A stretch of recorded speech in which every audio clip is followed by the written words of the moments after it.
Basta Batas. Basta Batas. Basta Batas! Live from our Vanguard Radio Network studio in Metro Manila with Attorney Edward Chico and Jen Galvez. This is Basta Batas. Make sense natin yan. Kung maayos natin ang production natin at maging maayos ang hindi tayo masyadong bagyuhin at yung mga tulong na binibigay natin sa mga farmer ay magamit na nila. Ang problema kasi at maraming nangyayari sa labas ng Pilipinas na kailangan natin mag-adjust. Testingin bukas ng Department of Agriculture ang isa pang formula para mapababa ang presyo ng bigas. Rice for All program ang tawag. Kumausap daw sila ng mga rice trader na magbabagsak ng bigas sa mga kadiwa sa halagang 45 pesos per kilo. Mas mababa kumpara daw sa hanggang 55 pesos sa local at imported na commercial well-milled rice. Kasama ho natin si Congressman Argel Cabatbat. Congressman, magandang hapon and thank you very much for being here with us this afternoon, sir. Yes, magandang hapon sa ating mga viewers, listeners, sa ating mga kabatas, sa mga lumalabag at sumusunod. Congressman, sa tingin niyo po ba ano ang makakapagpilit or makakapag-convince sa Administrasyong Marcos or kay President Bongbong Marcos na nangako na 20 pesos per kilo yung bigas?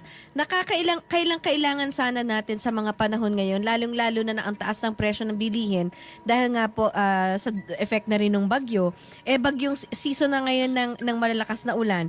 So ano po yung sa tingin yung talaga makakapagpilit sa kanya? The same way na nag-iba ang kanyang decision para isara yung Pogo, ano po yung pinaka-critical point na sasabihin niyo, okay, fine, sige, guys, it's time na i-ratify na natin itong, i-amend natin ang rice tariffication law?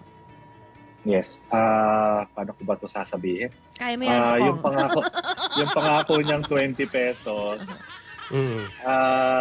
Napako na po ba? Actually, itong pangako na to, pwede nang tuparin kung handa siyang ibuwis yung buhay niya. Kasi nabanggit yun na yan, hawak na to ng kartel eh.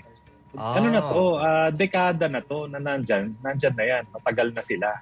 At saka sa mga nakinabang ng importation ng bigas, madali lang naman tignan yan sa PSA, sino ba maraming mga na-import? Ano bang mga korporasyon yan? Titrace mo lang naman sino may-ari niyan. Kaya ang tanong, ready ba si Presidente na gibain, banggain itong mga kartel na to? So, ito yung isa sa mga paraan para makuha niya yung 20 pesos na pangako.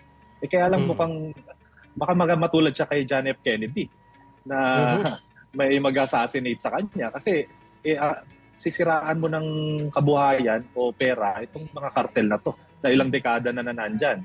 So yun ang tanong, ibabalik ko sa kanya, ready ba siya? May paraan pero ready ba siya?